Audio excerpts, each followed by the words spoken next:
Subscribe करें और bell दबाएं ताकि कोई खबर रह न जाए।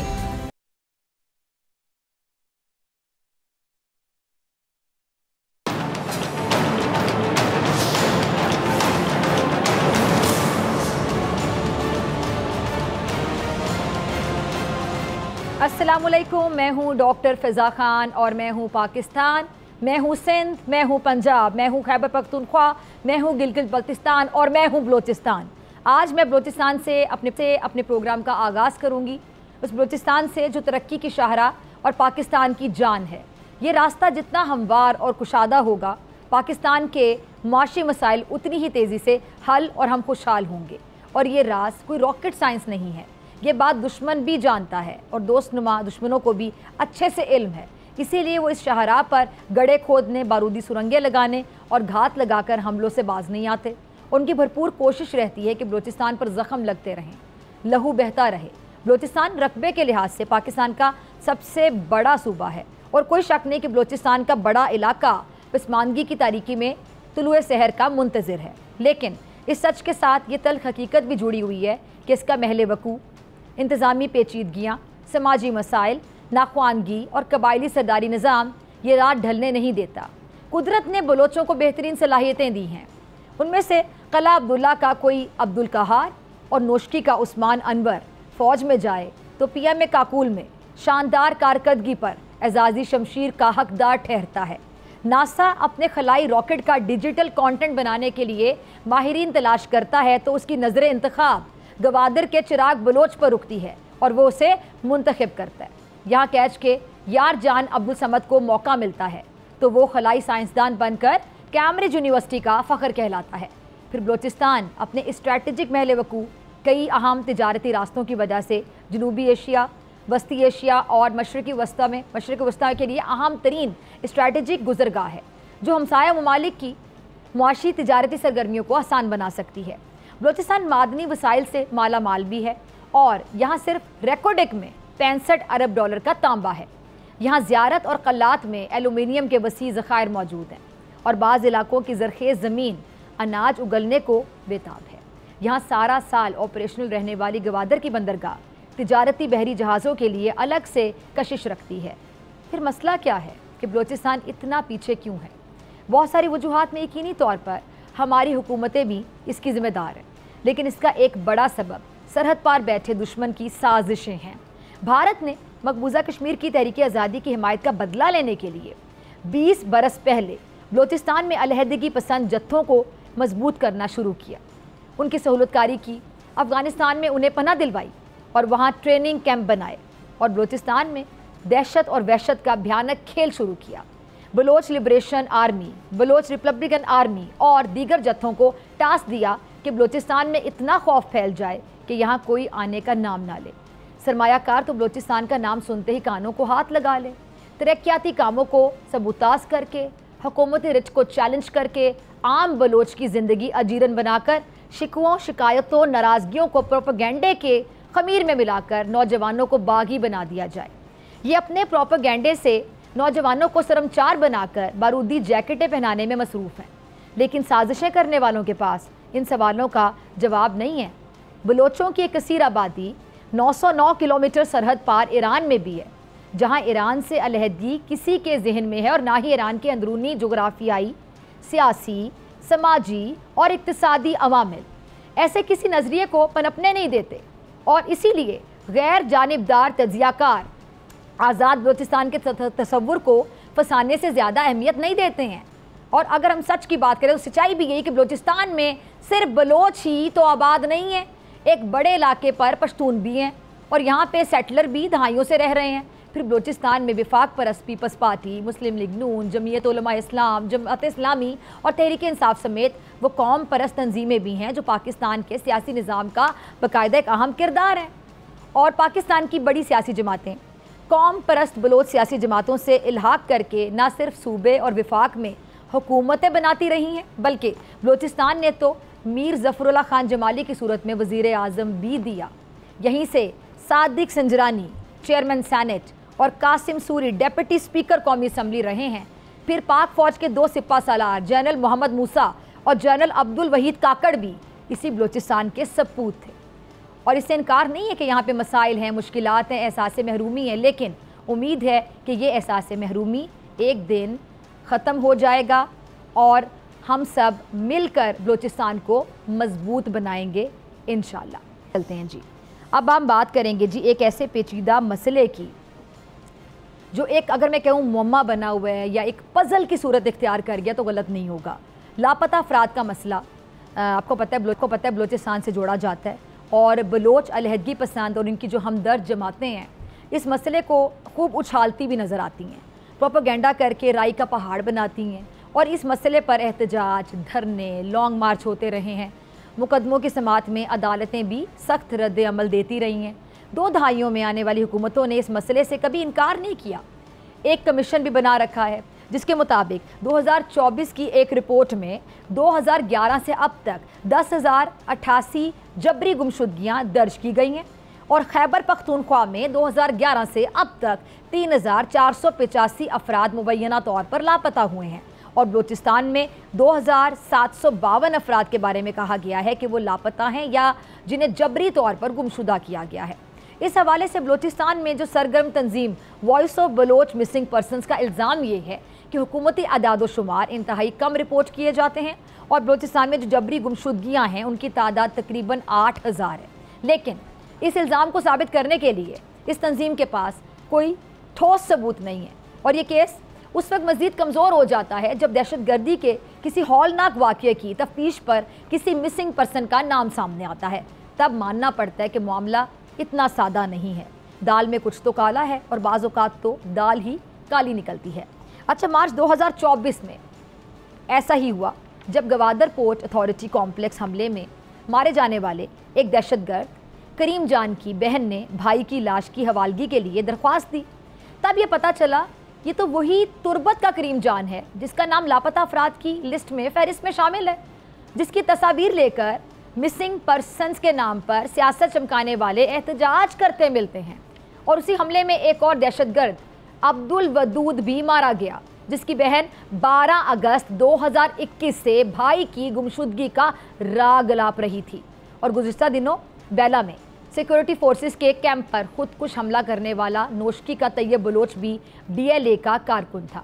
उस शख्स को लापता करार देकर बाकायदा मुकदमा भी दर्ज कराया गया था।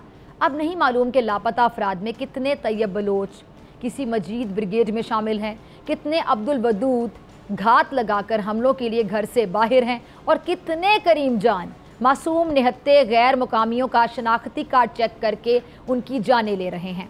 मामला इतना सादा और 2 जमा 2 4 वाला नहीं है। मिसिंग पर्सनस की लिस्ट में वो भी शामिल हैं जो यहाँ किसी मुकदमे में मतलूब हैं और वो अफ़गानिस्तान या किसी और मुल्क में जा बसे हैं। फिर कबायली इलाकों में दुश्मनियाँ आम सी बात है।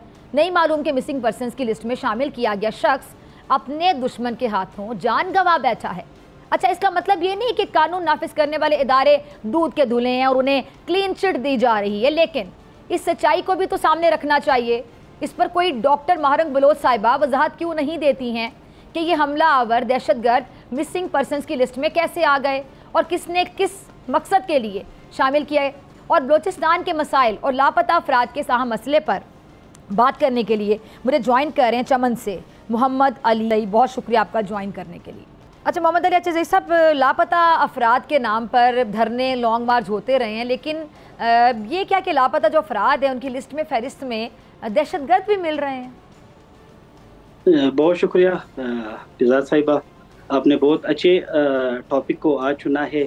जो मिसिंग पर्सन या लापता अफराद का एक झूठा बयानिया पिछले 2-3 दहाइयों से जो है ना इसको बाकायदा प्रोपेगेंडे के जरिए जो है ना वो कराए जाते हैं। तो मैं ये बताना चाहता हूँ कि अमेरिका के अंदर इस वक्त 1 लाख से ज़्यादा जो है ना वो मिसिंग पर्सन के केसेस है।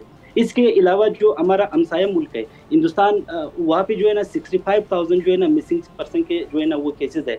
मगर जो बलूचिस्तान में क्लेम किया जाता है कि 6,000 है, 7,000 है, मगर यहाँ पे एक कमीशन बना था जस्टिस यासिनजाई कमीशन। उस कमीशन की ये रिपोर्ट है कि जो कमीशन का ये रिजल्ट है कि कुछ लोगों के जो नाम थे उनका पता नहीं, कुछ लोगों के नाम जो है ना वो बार बार आ रहे थे। अच्छा, इसमें एक इंटरेस्टिंग बात ये है कि कुछ नवाब सरदार जो है ना वो यूरोप में बैठे, तो इनको क्लास 4 की हैसियत पे मुलाजिम चाहिए। कुछ वहाँ पे जो है ना वो इलीगल रास्तों के तहत जो है ना वहाँ यूरोप चले गए। मगर इसमें ज़्यादातर ऐसे लोग भी हैं जो टेररिस्ट वाक़ियात करते हैं। गवर्नमेंट जब इनको पकड़ लेते हैं, इनको जो है ना जब जानम हासिल हो जाती है, तो इनका नाम जो है ना वो फिर मिसिंग पर्सन की लिस्ट में जो है ना वो आता है। तो मैं ये समझता हूँ कि ये एक प्रोपेगेंडा किया जाता है पाकिस्तान के लिए और एक पुरअमन बलूचिस्तान के लिए। तो ये जो अब ये बेला गवादर इन पर हमलों में यही लापता करार दिए जाने वाले जो दहशतगर्द हैं, इनका जब पता चला है तो इससे फिर ये अचक साहब ये मिसिंग पर्सन का जो सारा केस है वो कमज़ोर नहीं हो गया? देखिए, एक तो न सिर्फ कमज़ोर हो गया है, बल्कि पाकिस्तान से बाहर या पाकिस्तान के अंदर जितने भी दुश्मन बैठे हैं जो इस वक्त इनको जो बलूचिस्तान की तरक्की है वो अज़म नहीं है, क्योंकि बलूचिस्तान को अल्लाह ताला ने एक स्ट्रेटेजिक पॉइंट पे बनाया है। यहाँ पे कुदरती जो वसाइल है, लोगों की नजरें इनके ऊपर पड़े हैं। और मैंने प्रोग्राम के आगाज में इसका जिक्र भी किया है माशाल्लाह, बलूचिस्तान में जितने कुदरती वसाइल हैं मैंने इनका जिक्र किया अभी आपसे बात करने से पहले। तो जो ये वसाइल है, इन्हीं वसाइल के ऊपर लोगों की नजरें हैं, और फिर हमारे अपने ही लोगों को जो है ना उन्होंने मुंतशर कर दिया है रियासत के खिलाफ, एक पुरअमन बलूचिस्तान के खिलाफ। मैं यहाँ पे ये भी बताना चाहता हूँ कि Balochistan from the day first 1947 से लेके आज तक यहाँ पे जितने भी चीफ एग्जीक्यूटिव रहे हैं वो यही बलोच रहे हैं। 24वां ये जो अभी हमारा मौजूदा चीफ एग्जीक्यूटिव है सीएम बलूचिस्तान, यही लोग होते हैं, इन्हीं के जो है ना वो स्टेट्स होते हैं बलूचिस्तान, यही लोग जो है ना वो चलाते हैं। मगर हालिया जो वाक़यात हुए हैं इसमें मिसिंग पर्सन के जो नाम यहाँ पे दहशतगर्दों की लिस्ट में, मैं समझता हूँ कि ये जो एक प्रोपेगेंडा था ये बहुत एक हद तक कमज़ोर हो गया है। और इंशाल्लाह इसमें कोशिश हमारी यही होगी कि बाकी जो दुनिया है या पाकिस्तान के अंदर जो हमारे बाकी प्रोविंसेस है उनको भी हम फैक्ट्स बताएंगे कि ये सिर्फ जो है ना एक प्रोपेगेंडा है। एक बलूचिस्तान जो है ना अजीम जो है ना ऐसी लोकेशन पे है जहाँ पे लोगों की इनके ऊपर नजरें हैं। अच्छा, ये जो बलूचिस्तान में गैर मुकामी जो अफराद हैं जिनको बड़ी बेदर्दी से मारा जा रहा है, कत्ल किया जा रहा है, ये इंसानियत और यकीनी तौर पे बलोच रिवायात के बहुत ख़िलाफ़ है। तो मैं आपसे जानना चाहूँगी जो आम बलोच है वो इस पर क्या राय रखता है? देखिए, ये जो अभी हालिया वाक़यात हुए जिनको जहाँ पे साफ इमेज को टारगेट किया गया था, ये इसलिए किया जाता है कि वहाँ पे लोगों को जो है ना इंटरनेशनल मीडिया का जो कवरेज है उनको हासिल करना चाहता है। जो बलूचिस्तान के अंदर दिल रखने वाले लोग हैं, जिनके अंदर कुछ भी जो है ना वो ह्यूमैनिटी है, तो वो इस चीज़ को कंडेम करते हैं। और मैं ये भी बताना चाहता हूँ जो इंटरनेशनल ह्यूमन राइट्स कमीशन है या जितने भी आलमी इदारे हैं वो इस बात के ऊपर तो ह्यूमन राइट वायलेशन करार देते हैं कि भाई रोडों के ऊपर जो है ना वो एहतजाज हो रही है, तो ये हो रहा है तो वो हो रहा है, किसी को ग्वादर नहीं छोड़ा जाता है। मगर जो मासूम लोगों का कत्लेआम किया जाता है इस पे इंटरनेशनल राइट्स कमीशन भी जो है ना वो खामोश है, जो कि एक अलार्मिंग सिचुएशन है। ठीक है जी, अच्छा जैसा बहुत शुक्रिया आपके वक्त के लिए। और नाज़रीन, आपसे मुलाकात के बाद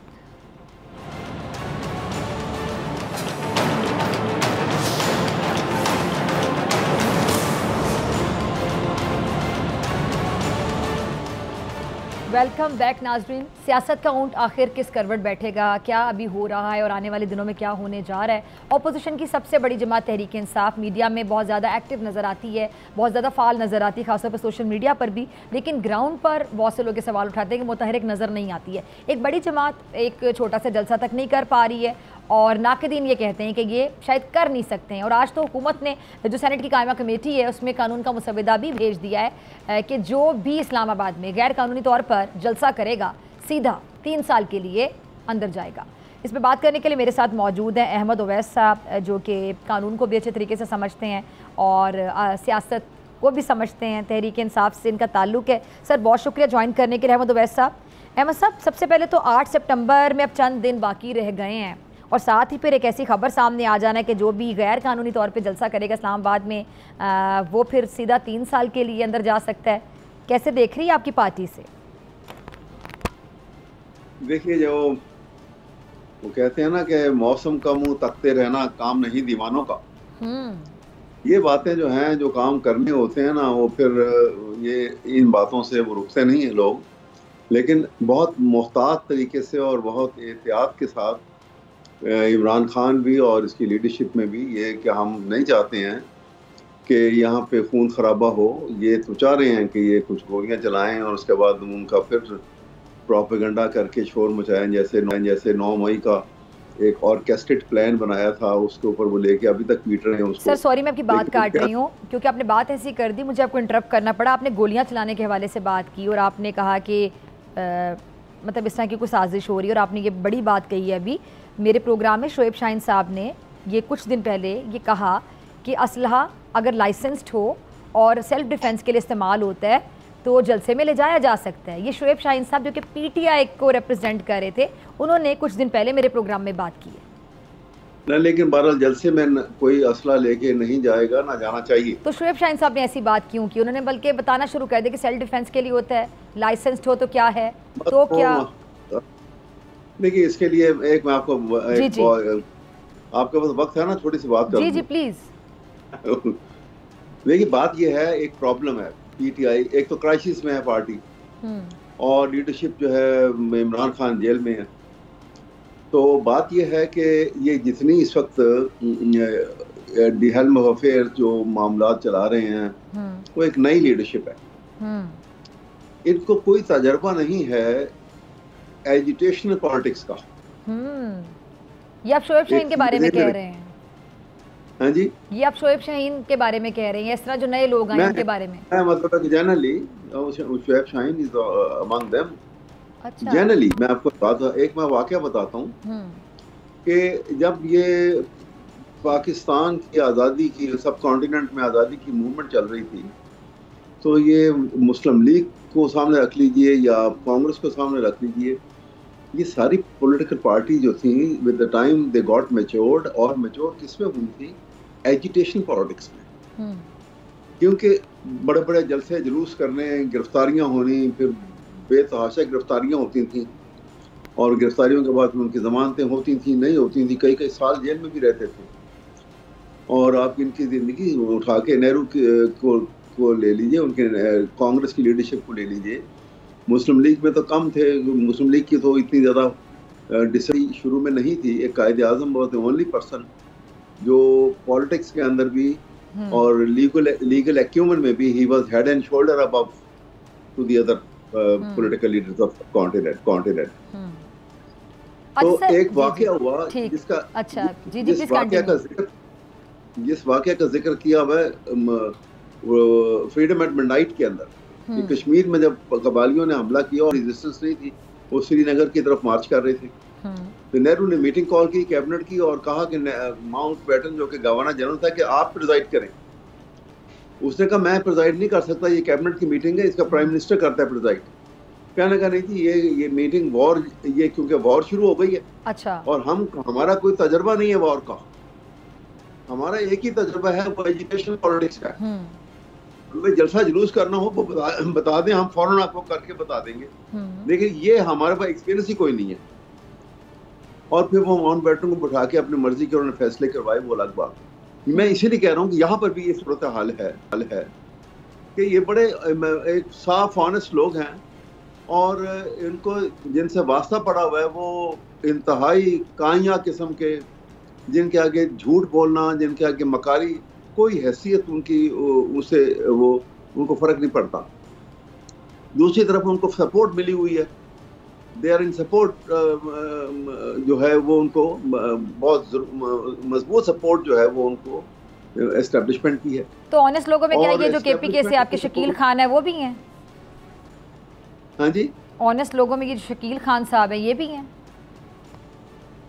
नहीं, देखिए ना, सवाल ये है कि जब आप ह्यूमन गैदरिंग जब भी होगी ना, तो उसके अंदर वो कहते हैं टू एयर इज ह्यूमन, तो बीच में बहुत आपको निकलेंगे ऐसे। आपको ये तो वाकया तो बहुत लंबे मैं बता नहीं सकता यहाँ पर। देखिए बात ये है कि बीच में से इक्का दुक्का कैसे निकलेंगे वैसे अहमद उवैस साहब, शकील खान जैसे या ये अली मीन गंडापुर साहब जैसे? नहीं, शकील खान वो भी एक ये देखिए ना, वो ये मर्ज किए ना। एक Hegel was a great philosopher, आपको पता है ना? जी बिल्कुल। हैगल ने ये कहा था, उसकी बड़ी मशहूर उसका एक जगह पे उसने कहा कि it is the conditions which create personalities. तो उसमें से एब्रप्टली बीच में से पर्सनैलिटी निकलती है। अब गंडापुर को कौन पूछता था? लेकिन इन कंडीशंस में वो इमर्ज करके निकल आए बाहर। इस वक्त जुर्रतमंदी की जरूरत थी, इस वक्त ऐसे हौसला मंदी के साथ खड़े होने की भी जरूरत थी। अब ये करप्शन चार्जेस वगैरह तो ये सारे मिलके इस देख रहे हैं, किसी और तरफ से नहीं पकड़ रहे तो इधर से लगे हैं, वो तो एक बात की बात है, लेकिन ये चीजें सारी चलती हैं। सवाल ये है मेरा कहने का कि इस वक्त ये जो जो जो मुसीबत पड़ी हुई है, इस टेस्ट ऑफ टाइम के अंदर जो ज़रूरत है वो बड़े एहतियात है और certain degree of aggression with in the four boundaries of law and constitution. कि आपका जो फंडामेंटल राइट में जो आपको राइट मिले हुए हैं, उस राइट के एक्सरसाइज करने के लिए आप में जरूरत होनी चाहिए। और दूसरी बात यह कि आपने कानून तोड़ना भी नहीं है। और आप बरमला ये सर, आपने गंडापुर साहब का जिक्र किया, ये जो असला बरामदी की इस हवाले से आपने भी अपडेट सुन ली होगी, तो क्या कानून का एहतराम करते हुए गंडापुर साहब गिरफ्तारी देंगे? अब मुझे मालूम नहीं अभी उसकी बाकी क्या उनका केस की क्या है, मुझे डिटेल नहीं पता उसकी। सर, ये जो शराब बरामदगी केस था, आपको उस केस का नहीं पता? ये शराब बरामदगी केस ये तो मैं एज लॉयर इस स्टैंडिंग के ऊपर मैं आपको डजन ऑफ केसेस बता सकता हूँ कि ये पुलिस जो है और ये जब एग्जेक्टिव जब इकट्ठे मिलते हैं और किसी को तंग करना होता है तो शराब छोड़ के हेरोइन के, आपको पता है कि जिस अच्छा, आपको इससे रिलेटेड लेटेस्ट खबर नहीं पता, आप ये कहना चाह रहे हैं? नहीं, मैं ये हाँ खबर की बात कर रहा था, लेकिन मैं आपको बता रहा हूँ ये अभी आपको मालूम होगा कि ये राणा सनाउल्लाह साहब जो हैं कितना वो कहते हैं कि जी मेरे पर हेरोइन झूठी डाल दी। तो किसने डाली थी? आपको पता है हेरोइन का ये जो नारकोटिक्स डिपार्टमेंट जो है इसको कौन कंट्रोल करता है? इसको कोई इमरान खान तो नहीं कंट्रोल करता था, एस्टेब्लिशमेंट कंट्रोल करती थी इसको। डायरेक्ट सर्विंग जनरल उसका जो है वो चेयरमैन है। एस्टेब्लिशमेंट को तो इमरान खान साहब कंट्रोल नहीं करते थे, वजीर आजम थे वो। नहीं जी, आप ये आपके सामने बातें अब आ नहीं रही हैं। अभी वजीर आजम के पास क्या है? देखिए ना, जो हकीकत है वो आप और मैं एक्सेप्ट नहीं करेंगे क्या? आप ये बताइए कि जनरल साहब को जो हमारे चीफ आर्मी स्टाफ हैं उनको शायद मालूम भी नहीं होगा क्योंकि अंडर कमांड जनरल जो हैं वो किस हद तक क्या कर रहे हैं। मसलन देखें आप, इलेक्शन के बाद सेनेट का इलेक्शन होता है, तो आप बताइए सेनेट के इलेक्शन में हर पॉलिटिकल पार्टी अपना मेंबर खड़ा करती है क्योंकि उनकी जितनी स्ट्रेंथ होती है उन्होंने वोट लेना होता है और अपना मेंबर सेनेट में बिठाना है। अपने उनको फोर्स किया गया कि अपने मेंबर छोड़ो तुम, और तुम मोहसिन नकवी को और फैसल वाडा को। अच्छा सर, चले हम जलसे की तरफ आ जाते, वक्त की कमी है। जरा मैं जलसे के हवाले से आपसे जानना चाह रही हूँ, मेरे पास 2 से 3 मिनट हैं। जलसा जो है अब 8 सितंबर को आप लोग करेंगे बगैर इजाज़त के, क्योंकि बगैर इजाज़त के जलसा करने वाले को कैद होगी, 3 साल हो सकती है। कैद से देखिए, कैद आगे भी हुई है, कैद से नहीं डरती। यानी आप लोग करेंगे जलसा? कोई बात नहीं है, आप लोग करेंगे जलसा? जो जब काम करने होते हैं और जो समझते हैं कि हम लीगली सही काम कर रहे हैं। मुझे क्लियरली ये बताइएगा कि आप लोग 8 सितंबर को जलसा करेंगे, चाहे इजाजत हो या चाहे ना हो। आपकी बात से मैं कंक्लूड करूं? जी बिल्कुल, ये प्लान है। यानी उस दिन गिरफ्तारियां भी अमल में आ सकती हैं? फिर ये इस किस्म की लेजिस्लेशन जो है इनका रास्ता नहीं रोक सकती। तो गिरफ्तारियां भी अमल में आएंगी फिर, इसका मतलब है? जी आएंगी, वो तो आती रही हैं, अब भी आ जाएंगी, कोई बात नहीं है। लेकिन गिरफ्तारियां देखो ना, अभी कितने लोग बेचारे जो है 9 मई से अब तक गिरफ्तार हैं, ना उनका ट्रायल हुआ ना कुछ हुआ। अच्छा, और आखिर में जानना चाहूंगी मैं, ये जो मुज़ाकरात के हवाले से अचक ज़ई साहब जो हैं उन्होंने एक अपना बयान दिया और अपने बयान पर वो कायम है और वो डायरेक्ट कहते थे, खान साहब ने उनको बोला था डायरेक्ट ये मुज़ाकरात से PMLN का जो मौक़िफ़ आ गया वो आपके सामने, और PTI के भी कुछ लोग इनकार ही कर रहे हैं कि नहीं ऐसी कोई बात नहीं है। तो ये बेसिकली इसकी असल कहानी है क्या?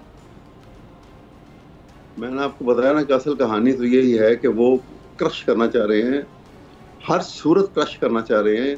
उनको पता है कि नेगोशिएशन के टेबल पे बैठेंगे, जब आयन और कानून की बात आएगी तो उसका जवाब नहीं दे सकेंगे। ठीक है जी, इसलिए बात नहीं। यानी आपको मुज़ाकरात होते दिखाई नहीं दे रहे? मुझे लग नहीं रहा कि मुस्तकबिल करीब में, जब तक कोई ये अपने नुक्ता नजर से कोई कारी ज़रब जो है लगाना चाहते हैं वो लगा ना लें। तो अच्छा ज़ई साहब कोई किरदार अदा कर सकेंगे?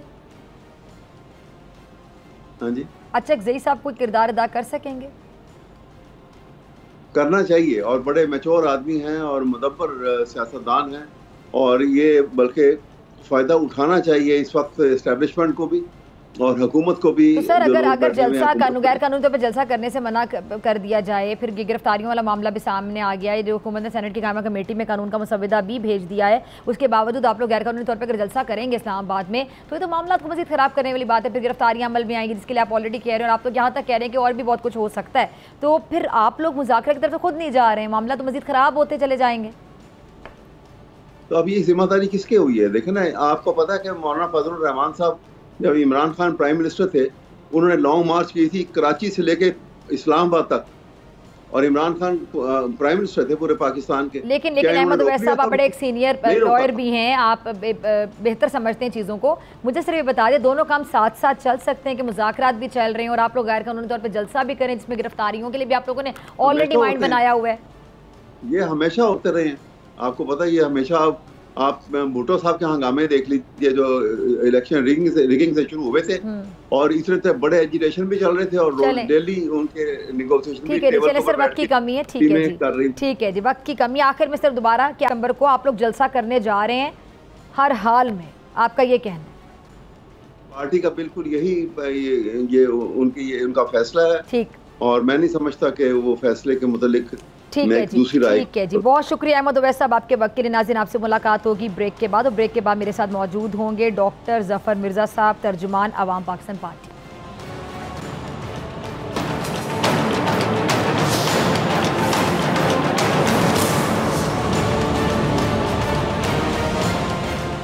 वेलकम बैक नाजरीन, मेरे साथ मौजूद है डॉक्टर ज़फ़र मिर्ज़ा साहब, अवाम पाकिस्तान पार्टी के तर्जुमान हैं। सर बहुत शुक्रिया ज्वाइन करने के लिए। सर सियासत में आप नया नाम नहीं है, पहले आप किसी और पार्टी में थे और खिदमात आप अंजाम देते रहे हैं, अब आपने अवाम पाकिस्तान पार्टी बतौर तर्जुमान ज्वाइन की है। इसका एक विज़न है, शाहिद काका नबासी साहब भी कुछ दिन पहले मेरे प्रोग्राम में मौजूद थे, और उन्होंने, जब मैंने उनसे पूछा कि इस पार्टी में जो लोग शमूलियत करेंगे, तो सुनने में आता है कि जितने लोग अपनी पार्टी से नाराज़ हैं, बागी का लफ्ज़ अगर मैं इस्तेमाल कर दूं तो शायद जस्टिफाइड है, चले नाराज़ कह देते हैं, बागी नहीं कहते, तो नाराज़ लोग आपकी पार्टी को ज्वाइन करेंगे। उन्होंने कहा मेरी पार्टी को ज्वाइन वो करेंगे जिनका एक क्लियर विजन है, विजनरी लोग इसको ज्वाइन करेंगे। तो सर आम अल्फाज में ज़रा नाज़रीन को समझाइएगा कि विजनरी से मुराद क्या है, मतलब जो बाकी सियासी जमातों में लोग हैं, क्या आपके मुताबिक वो विजन के बगैर काम कर रहे हैं?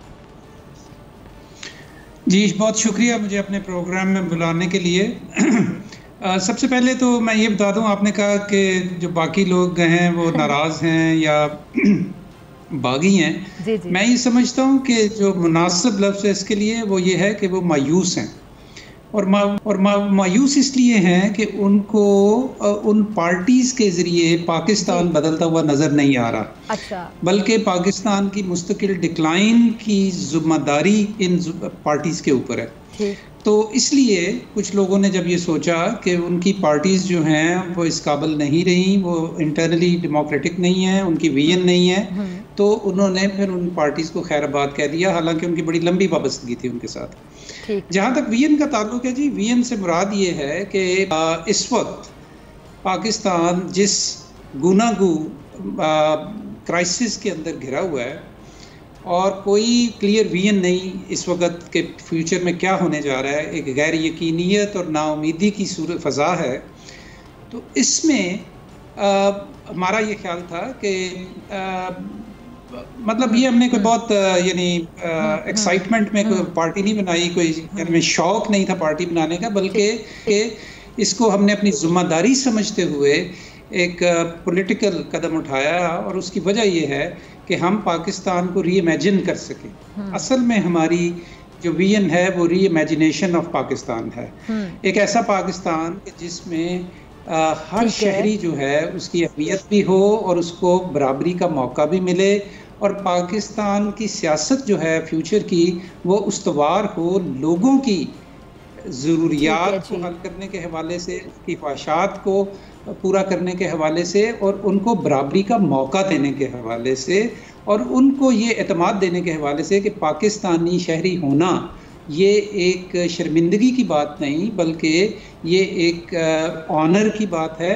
लेकिन ये तभी होगा कि जब पाकिस्तान की रियासत जो है वो उनको अहमियत भी दे और उनको ये समझे भी कि ये हमारा रिसोर्स हैं। हमने अपनी विजन में सबसे जो इम्पोर्टेंट बात की है ना जी, वो अगर मैं उसको दो नुक्तों में बयान करूं आपको, तो पहली ये है कि किसी भी माशरे को, किसी भी रियासत के लिए अगर वहाँ पे रूल ऑफ लॉ ना हो और कॉन्स्टिट्यूशन की रिस्पेक्ट ना हो तो वो माशरा डिक्लाइन में चला जाता है, वो माशरा कायम नहीं रह सकता, वो माशरा आगे नहीं चल सकता। और दूसरी ये चीज़ है कि हमें कोई माशरा आगे नहीं बढ़ सकता जब तक वो अपना सबसे बड़ा रिसोर्स अपने लोगों को ना समझे। ठीक है।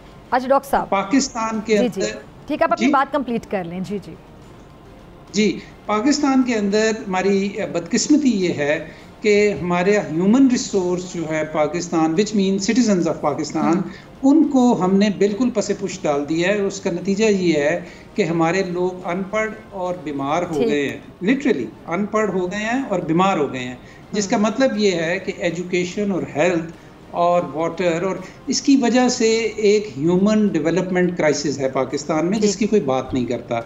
पाकिस्तान में हम इकोनॉमिक क्राइसिस की बात करते हैं, पॉलिटिकल क्राइसिस की बात करते हैं, लेकिन इनकी वजह से जो ह्यूमन क्राइसिस डेवलप हुआ है पाकिस्तान में और बढ़ता चला जा रहा है। सर अब आगे चलते हैं, ठीक है। मेरे ज़हन में एक सवाल है, आपकी इजाज़त से, मैं आपको इंटरप्ट नहीं करना चाह रही थी। मुझे ये बताइएगा कि बहुत से लोग अब ये सवाल भी उठाते हैं कि आपकी पार्टी के जो लीडर हैं वो भी तो उसी पार्टी से आए ना, जो मजीद मतलब जिन पार्टियों पर तनकीद कर रहे हैं आप। हमारे यहाँ 2-3 मेन पार्टी हैं, उनमें एक पार्टी है जिससे आपके लीडर आए हैं।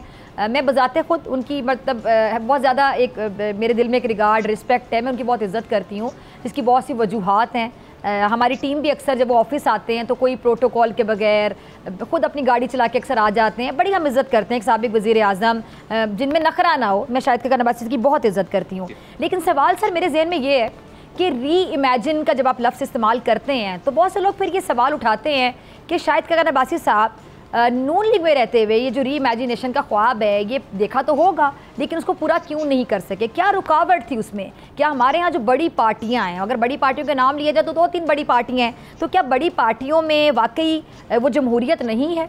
वहाँ पे वही के मतलब कहा जाता है कि जमहूरी वो नाम की है लेकिन डिक्टेटरशिप है कि आप अपने लीडर के आगे इनकार नहीं कर सकते, डिसएग्री का राइट आपके पास नहीं होता, आपने जी हुजूरी करनी होती है हर हाल में, आप अपना एक आइडिया नहीं दे सकते हैं, आप उनसे इख्तलाफ नहीं कर सकते हैं। तो उस पार्टी में रहते हुए वो री इमेजिन वाले कॉन्सेप्ट पे अमल क्यों नहीं कर सके? जी देखें, यकीनन उनकी लंबी वाबस्तगी MLN के साथ, मिफ्ता इस्माइल साहब की भी रही, और उन्होंने लीडरशिप जो थी नवाज शरीफ साहब की उसको फॉलो किया और उस वक़्त तक उनके साथ रहे और चलते रहे, और दीरीना साथी हैं उनके, अभी भी उनकी बड़ी इज्जत करते हैं। बिल्कुल। लेकिन जब उनको ये लगा कि अब पार्टी ने एक बड़ा बुनियादी यू टर्न ले लिया है towards power at all costs, और वोट को इज्जत दो का जो रास्ता अपनाया था नवाज शरीफ साहब ने, उसको वो छोड़ दिया है, और इमीडिएट पॉलिटिकल गेन के लिए वो अब अपने आप को अवेलेबल कर रही है पार्टी कि वो दूसरों के हाथों में खेले, और इक़्तिदार के लिए वो किसी तरह की भी नेगोशिएशन करने के लिए तैयार है। तो उस वक्त वो मेरा हाल ब्रेकिंग पॉइंट था कि जब उन्होंने सोचा कि अब मैं ज़्यादा इसके साथ नहीं चल सकता। ठीक है सर, आपका ब्रेकिंग पॉइंट कब आया था? जब आपने PTI को छोड़ा तो आपका ब्रेकिंग पॉइंट क्या था कि आपकी भी नहीं सुनी जाती थी, आपकी भी यही कुछ प्रॉब्लम? मैं अर्ज़ करता हूँ। पहली बात ये जी कि मैं ये वजाहत कर दूं कि मैं PTI पार्टी का कभी भी हिस्सा नहीं था, PTI की गवर्नमेंट का हिस्सा था। ठीक है। क्योंकि मुझे एज ए टेक्नोक्रेट बुलाया गया था और मैं अपना सब कुछ छोड़ के पाकिस्तान आ गया था, और मैंने एज ए हेल्थ मिनिस्टर काम किया। मेरी जो कारकर्दगी है इसका तो तारीख फैसला करेगी। कोविड के दौरान जो कुछ हुआ आपने देखा, लेकिन उसके बाद मुझे ये लगने लगा कि मैं जो ख्वाब देख के आया था, या मेरी जो अंडरस्टैंडिंग थी प्राइम मिनिस्टर साहब के साथ कि हम पाकिस्तान के अंदर यूनिवर्सल हेल्थ कवरेज जो है उसको इम्प्लीमेंट करेंगे, प्राइमरी हेल्थ केयर को स्ट्रेंथन करेंगे, वो उसकी बजाय एजेंडा कुछ मुझे मुख्तलिफ जब लगने लगा, और जब मुझे ये भी लगने लगा कि मैं फ़ैसले नहीं कर पा रहा और फैसले कहीं और हो रहे हैं, तो उस वक्त मैंने पार्टी को खैराबाद कहा, सॉरी गवर्नमेंट को खैराबाद कहा, मैं ये कहना चाहता हूँ। लेकिन सर देखिए ये सवाल, अगर मैं सवाल जरा दूसरी तरह पूछ लेती हूँ कि चाहे आप टेक्नोक्रेट थे लेकिन आप उस सियासी पार्टी के साथ थे और उनकी जब हुकूमत थी तो आप एक हिस्सा थे उस हुकूमत का, तो एक सियासी वाबस्तगी भी हो जाती है। जब जैसे आपने आवाम पाकिस्तान पार्टी को ज्वाइन किया, यानी आप उनके विज़न से अग्री करते हैं, आपने शाहिद खान अब्बासी साहब के विज़न से अग्री किया तो आपने बाकायदा ज्वाइन किया, तो आप PTI को फिर प्रॉपरली ज्वाइन नहीं कर सके। जी इसलिए कि नहीं, मैं एक्चुअली टू बी ऑनेस्ट मैं पीटीआई को ज्वाइन करना चाहता था। अच्छा। और मुझे कहा भी गया, लेकिन जैसे जैसे वक्त गुजरता गया मुझे ऐसे लगा कि ये वो किसने कहा आपको? जी आपको बानी चेयरमैन मतलब मेरे कैबिनेट कुलीग्स थे, मुझे प्राइम मिनिस्टर ने भी कहा, मेरे कैबिनेट कुलीग्स भी थे, और मुझे कोई चीज माने नहीं थी कि मैं पार्टी की मेंबरशिप ले लेता, लेकिन मुझे ग्रेजुअली ये लगने लगा कि चीजें जिस तरह दूर से नजर आती थी ये वैसी नहीं है। तो इसलिए मैंने अपने आप को टाइम दिया और वो टाइम गुजरता चला गया, फिर कोविड आ गया और उसके बाद तो सूरत हाल इतनी ख़राब हो गई कि I decided to leave the government. और उसके बाद अब मैं चूंकि मैंने पाकिस्तान में रहने का फैसला कर लिया, 2-3 साल गुजर गए और मैं ये देख रहा था कि पाकिस्तान के जिस भी मसले को आप समझने की कोशिश करें तो उसका आखिरी जवाब यही मिलता है कि जी जब तक पॉलिटिकल स्टेबिलिटी नहीं होगी, जब तक हमारी गवर्नेंस ठीक नहीं होगी, हमारे ये मसाइल हल नहीं हो सकते। तो फिर मुझे सोचना मैंने शुरू किया कि कौन सा पॉलिटिकल प्लेटफॉर्म ऐसा है कि जिसको ज्वाइन किया जा सके। यहाँ मुझे ये मौका मिला कि ना सिर्फ ये कि मैं एक नई उभरती हुई पार्टी का हिस्सा बन सकता हूँ, बल्कि मैं इसको शेप भी कर सकता हूँ कि ये किस तरह की पॉलिटिक्स करेगी, ये पार्टी होगी किस तरह की। चलिए सर, आखिरी 1 मिनट में मैं आपका लास्ट कॉमेंट भी चाहूँगी और ज़रा जानना चाहूँगी कि अगर आसान अल्फाज में आप 2-3 चीज़ें ऐसी बता दें देखने वालों नाजरीन को और आम अल्फाज में जो तमाम लोगों को समझ आएँ कि अवाम पाकिस्तान पार्टी ऐसा क्या करेगी जो बाकी पार्टीज़ नहीं कर सकी। कोई 3 चीज़ें अगर मैं पूछना चाहूँ। जी जी, पहली चीज़ ये है जी कि हम पाकिस्तान में पाकिस्तान की जो रास्ता है, जिस रास्ते पे ये चल पड़ा है और वो तनज़्ज़ुली का रास्ता है, हम इसको रोकना भी चाहते हैं और इसको रिवर्स भी करना चाहते हैं, क्योंकि अगर ये इसी तरह चलता रहा तो पाकिस्तान बहुत बड़े हादसे का शिकार हो सकता है। पहली चीज़ ये है, ये बहुत बड़ा क्राइसिस है और हमारी पार्टी पॉलिटिकल रिस्पांस दे रही है इस चीज़ को। दूसरी चीज़ ये है कि हम ये चाहते हैं कि पाकिस्तान उस वक्त तक तरक्की नहीं कर सकता जब पाकिस्तान का हर शख्स तरक्की ना करे। तरक्की सिर्फ इस्लामाबाद या लाहौर में नहीं हो सकती, तरक्की जब तक हर शख्स को उसके घर में महसूस नहीं होगी उस वक्त तक पाकिस्तान आगे नहीं बढ़ सकता। और तीसरी और आखिरी और बड़ी अहम चीज़ ये है कि इसके लिए पाकिस्तान को आइन को रिस्पेक्ट देनी शुरू करनी पड़ेगी। अगर हम आइन के ऊपर अमल पैरा होंगे तो पाकिस्तान के तमाम मसाइल हल हो सकते हैं और पाकिस्तान एक तरक्की के रास्ते पे चल सकता है। ठीक है डॉक्टर साहब, बहुत शुक्रिया आपके वक्त के लिए। नाज़रीन मुझे दीजिए इजाज़त, आपसे मुलाकात होगी इंशाल्लाह कल सेम टाइम सेम चैनल। अगर ज़िंदगी ने वफ़ा की दुआ में याद रखिएगा, अपना बहुत ख्याल रखिएगा। अल्लाह ने के बाद